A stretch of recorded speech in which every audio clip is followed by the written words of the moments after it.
আল্লাহ তাআলা আমাদেরকে সালাত দিয়েছিলেন 50 ওয়াক্ত। কয় ওয়াক্ত? এখন পড়ি কয় ওয়াক্ত?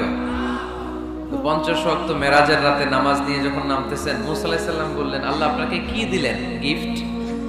আল্লাহ নবী সাল্লাল্লাহু আলাইহি ওয়াসাল্লাম বললেন, আমাকে গিফট হিসেবে দিয়েছে 50 ওয়াক্ত নামাজ। কয় ওয়াক্ত? 50 ওয়াক্ত। মুসা আলাইহিস সালাম বলে, সর্বনাশ, বলেন কি 50 ওয়াক্ত পড়বে না? আমি তো আপনার আগে দুনিয়াতে নবী হিসেবে এসেছিলাম, আমার ফিল্ড ওয়ার্কের এক্সপেরিয়েন্স আছে, উম্মত চড়াইয়া খাইছি তো আমি জানি পড়বে না। আপনি যে দেখেন কমায় আনা যায় কিনা। পড়ি নাকি আমরা? 5 ওয়াক্ত তো পড়ি না, ঠিক কিনা? তো গেলেন যে বললেন, আল্লাহ মুসা আলাইহিস সালাম তো বলে যে পড়বে না আমার উম্মত, কমায় দেন না। আল্লাহ 5 ওয়াক্ত কমায়া 45 ওয়াক্ত দিলেন। আবার নেমে আসলেন কত? 45। মুসা আলাইহিস সালাম বলে, আবার যান, আবার পড়বে না, পড়বে না, কমায় আনেন, ভালো হবে। আবার গেলেন, আবার 5 কম। আবার আসলেন, সাইয়েদনা মুসা আলাইহিস সালাম বললেন, আবার যান, পড়বে না। আবার গেলেন, 9 বারে 5 9 45 ওয়াক্ত কমায় দিয়া রাখলেন কয় ওয়াক্ত? 5 ওয়াক্ত নিয়ে আল্লাহর হাবিব ফিরে আসতেছে। মুসা আলাইহিস সালাম বললেন, কি অবস্থা, কয় রাকাত, কয় ওয়াক্ত? আল্লাহর হাবিব বললেন, এবার দিছে 5 ওয়াক্ত। মুসা আলাইহিস সালাম বললেন, এটাও পড়বে না, ঠিক কিনা? এটাও পড়বে না, কমায় নিয়ে আসেন। এবার আল্লাহ রাসূল সাল্লাল্লাহু আলাইহি ওয়াসাল্লাম বলতে আরম্ভ করলেন, কি বলেন, 9 বার গেলাম, আর কত যাওয়া যায়? আর পারুম না, লজ্জা লাগে, আমার শরম লাগে। সহিহ বুখারীতে এই কথাটাই এসেছে, আস্তাহি মির রাব্বি, আমার এবার লজ্জা লাগে যেতে। শরম বলেও তো একটা কথা আছে। কয়বার যাওয়া যায় আল্লাহর কাছে? সুবহানাল্লাহ পড়ে। লাজুকতা কাকে বলে তিনি শিখিয়েছেন। ছোটবেলায়, শৈশব, কৈশোর, যৌবন, সব সময় তিনি লাজুক ছিলেন। আমাদের মধ্যে লাজুকতা নাই, ঠিক কিনা? ইযা লাম তাস্তাহি ফাসনা মা শি'তা, যখন তোমার লজ্জা থাকবে না, তোমার যা মন চায় তুমি তাই করতে পারবা। এজন্য আমরা যেন এই লাজুকতা, শালীনতার প্র্যাকটিস করি। আল্লাহ তুমি তৌফিক দান করো। আহাব্বুল বিলাদি ইলাল্লাহি মাসাজিদুহা, আল্লাহর কাছে পৃথিবীতে সবচেয়ে পছন্দের জায়গা কোনটা বলেন তো? মসজিদ। এবার বলেন তো, আল্লাহর কাছে সবচেয়ে অপছন্দের জায়গা কোনটা? বাজার। কিন্তু এমন বাজার যেখানে জুয়ার আড্ডা বসে, এমন বাজার যেখানে মদ বিক্রি হয়, এমন বাজার যেখানে নর্তকীদের নাচ গান চলে, এমন বাজার যেখানকার ব্যবসায়ীরা পণ্য বিক্রি করার জন্য খালি কসম কাটে। এরকম আছে না নাই? এই বাজারগুলো আল্লাহর কাছে অপছন্দনীয়। এমনি যে আপনারা সুপার শপে যান, টাঙ্গাইলের মুদি দোকানে যান, বাজারে যান, মাছ বাজারে, এটা আবার আল্লাহর কাছে অপছন্দনীয় না। এরকম বাজারে বিষ্ণু ঈসা ইসলামও যেতেন। কিন্তু যেই বাজারে মিথ্যা কসম কাটে বারবার, এরকম আছে না নাই? তাদেরকে লানত দেয়া হয়েছে, যারা শুধু কসম কাটে, মুনাফিকেরা। সকালবেলা কুরবানির হাটে যাবে গরু বিক্রি করতে, বউরে কয়, বউ একটা দাম কম। বউ বলে, কত কমু? বল যে 50,000। তো বউ কয়, বললাম 50,000। তো এরপর বাজারে যখন নিয়ে গেছে, এক লোক এসে বলতেছে, ভাই গরুটা 40,000 দিবেন? তখন সে বলে, আল্লাহর কসম, সকালবেলা একজন 50,000 দাম কইছে, দেই নাই। সকালে 50,000 কইছে, এরই তো দিই নাই, আপনার 40,000 কেমনে দেই? এরকম ডাকাইত আছে রাডাই। আল্লাহ রাসূল সাল্লাল্লাহু আলাইহি ওয়াসাল্লাম মদিনার খেজুরের বাগান, বাজার পরিদর্শনে গেলেন।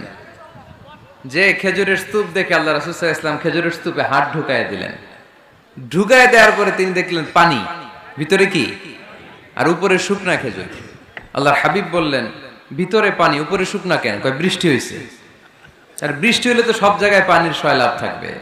আল্লাহ রাসূল সাল্লাল্লাহু আলাইহি ওয়াসাল্লাম রেগে গেলেন আর বললেন, মান গাশশানা ফালাইসা মিন্না, যে আমাদেরকে ধোঁকা দেয় সে আমার উম্মত হতে পারে। The person who deceives us, he is not among আস, যে লোক আমাদের ধোঁকা দেয় সে আমাদের অন্তর্ভুক্ত। মুসলমানরা কি ধোঁকা দিতে পারে? খাদ্যে ভেজাল দিতে পারে? ওজনে কম দিতে পারে? মাছে ফরমালিন দিতে পারে? টেন্ডারবাজি করতে পারে? চাঁদাবাজি করতে পারে? ক্যাসিনোর ব্যবসা করতে পারে? পারে পারে। এজন্য আমরা যেন ধোঁকাবাজি না করি। ধোঁকাবাজে ভরে গেছে বাংলাদেশ। এই ধোঁকাবাজি থেকে আমাদেরকে বেঁচে থাকতে হবে যদি প্রিয় নবীর উম্মত হতে চাই, ঠিক কিনা? তাহলে আল্লাহ তাআলার কাছে সবচেয়ে প্রিয় জায়গার নাম সবাই বলেন।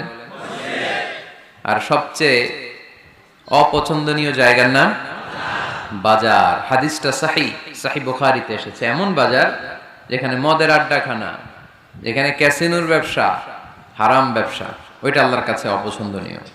আল্লাহর হাবিব সাল্লাল্লাহু আলাইহি ওয়াসাল্লামের একটা অভ্যেস ছিল, তিনি কোনো এলাকায় গেলেই প্রথমে একটা মসজিদ বানায় ফেলতেন। সুবহানাল্লাহ পড়ে।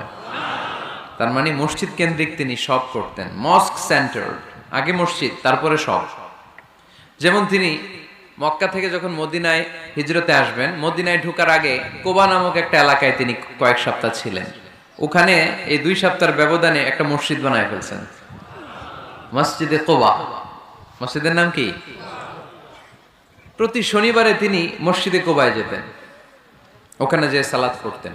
এবং আল্লাহর হাবিব বলেছেন, কেউ যদি, আপনারা যখন মদিনা শরীফে যাবেন, শনিবারে যদি কেউ সকালবেলা আপনারা যে কোবা মসজিদে যে অজু করে, ঘর থেকে অজু করে যে 2 রাকাত সালাত পড়েন, তাহলে উমরা করলে, একটা মাকবুল উমরা করলে যেই সওয়াব, ওই সওয়াব আল্লাহ আমলনামায় দিয়ে দিবেন। কোবা থেকে তিনি মাইগ্রেট করলেন মদিনায়। মদিনাতে যেও তিনি একটা মসজিদ প্রতিষ্ঠা করলেন। মসজিদটার নাম সবাই বলেন, মসজিদে নববী। আল্লাহ রাসূল সাল্লাল্লাহু আলাইহি ওয়াসাল্লাম খুব চমৎকার লোকেশন বাছাই করতে পারতেন, লোকেশন। তিনি দেখলেন কোথায় করলে ভালো হয়, কোথায় কোথায় কোথায়, খুঁজতে খুঁজতে এমন জায়গাটা পছন্দ হলো, সেখানে ছিল পুরাতন খেজুরের বাগান, ধ্বংসাবশেষ, আর ছিল মুশরিকদের কবর। আল্লাহর হাবিব বললেন, মুশরিকদের কবরগুলোরে হাড্ডি আর কঙ্কাল সহ উঠায় ফেলো, উঠায় আরেক জায়গায় দাফন করো। সুবহানাল্লাহ পড়েন।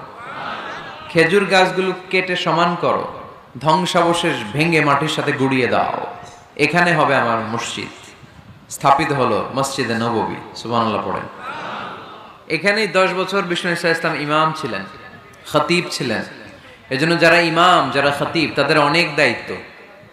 তারা বিষ্ণু ইসা ইসলামের রেখে যাওয়া দায়িত্ব পালন করছে। তার হাবিবের যে দায়িত্ব ছিল, ইমাম সাহেবদের একই দায়িত্ব, কিন্তু তাদের বেতনটা বড্ড কম এদেশে, তাই না?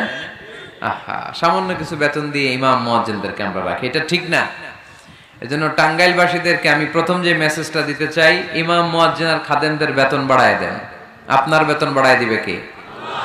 সভাপতি সাহেব, সেক্রেটারি সাহেব, ক্যাশিয়ার সাহেব, বেতন বাড়ান, ওনাদের বেতন বাড়ায় দেন। আপনাদের জীবনে বরকত দিবে কে? ইমাম মানে নেতা। ইমাম মানে কি? নেতার সাথে যদি আমরা খারাপ আচরণ করি, এটা আমাদের জাতির জন্য কখনোই কোনোভাবে কল্যাণকর হতে পারে না। আল্লাহর হাবিব সাল্লাল্লাহু আলাইহি ওয়াসাল্লাম নিজ হাতে মসজিদ তৈরি করলেন। আমাদের মতো টাইলস আর এয়ার কন্ডিশনের মসজিদ, মসজিদে নববী না, এরকম ছিল না। বালুর ফ্লোর। কিসের ফ্লোর? ছাদ ছিল খেজুর পাতার ছাউনি। বৃষ্টি হলে ওই বালুর মধ্যে কাদামাটি হয়ে যেত, আর ওই কাদামাটিতেই দাঁড়িয়ে নামাজ পড়তেন মুহাম্মদ সাল্লাল্লাহু আলাইহি ওয়াসাল্লাম। সাহাবারা বলতেন, আল্লাহর হাবিব যখন নামাজ পড়ে আমাদের দিকে তাকাতেন, রাআইতু আসারা তিনি ফি জাবহাতিহি, আমরা রাসূলের নাকে এবং কপালে দেখতাম কাদার মাটি মিশে আছে। আল্লাহর হাবিব যখন মুসল্লিদের দিকে তাকাতেন, দেখতেন প্রতিটা মুসল্লি সাহাবীর নাকে আর কপালে কাদার মাটি মিশে আছে। তার মানে আমার নবীর বানানো মসজিদ ছিল কাঁচা, কিন্তু মুসল্লি ছিল পাকা। আমাদের মসজিদগুলো পাকা, কিন্তু মুসল্লিরা কাঁচা। পাকা মুসল্লি হইতে হবে, মসজিদকে আবাদ করতে হবে। কি করতে হবে? আওয়াজ করে বলেন, কি করতে হবে? আমরা মিলে, সবাই মিলে যেন মসজিদকে আবাদ করি, আমরা যেন মসজিদ নির্মাণ করি, সবাই যেন মসজিদ আবাদে অংশগ্রহণ করে। এজন্য আল্লাহ বললেন, ইন্নামা ইয়া'মুরু মাসাজিদাল্লাহি মান আমানা বিল্লাহি ওয়াল ইয়াউমিল আখির ওয়া আকামাস সালাতা ওয়া আতাজ যাকাতা ওয়া লাম ইয়াখশা ইল্লাল্লাহ فعسى أولئك أن يكونوا من المهتدين سبحان الله পড়েন। নিশ্চয়ই মসজিদ আবাদ করে তারা যারা আল্লাহয় বিশ্বাস করে, আখিরাতে বিশ্বাস করে, সালাত কায়েম করে, যাকাত আদায় করে, আল্লাহ ছাড়া কাউরে ভয় পায় না। এই 5টা কাজ যারা দুনিয়ার বুকে করে, তারাই হলো আল্লাহর জমিনে মসজিদের আবাদকারী। ঠিক কি না? ফাআসা উলাইকা আন ইয়াকুনু মিনাল মুহতাদিন, আশা করা যায় এরাই হলো হেদায়েত প্রাপ্তদের অন্তর্ভুক্ত। সুবহানাল্লাহ পড়েন। এদের কাছে আল্লাহর হেদায়েত আছে। পাঁচটা গুণ আর কোয়ালিটিস থাকবে যারা মসজিদের আবাদ করবে। এক নম্বর গুণ, মসজিদের আবাদকারী যারা হবে তারা বিশ্বাস করবে একজনকে, তিনি কে। আবার তাদের দুই নাম্বার গুণ, তারা আখিরাতে বিশ্বাস করবে। মসজিদ যারা আবাদ করবে তাদের তিন নাম্বার গুণ, তারা মসজিদে যে জামাতে সালাত আদায় করবে, ঠিক কিনা? মসজিদ আবাদ করে কিন্তু মসজিদে যায় না, এরকম আছে না নাই?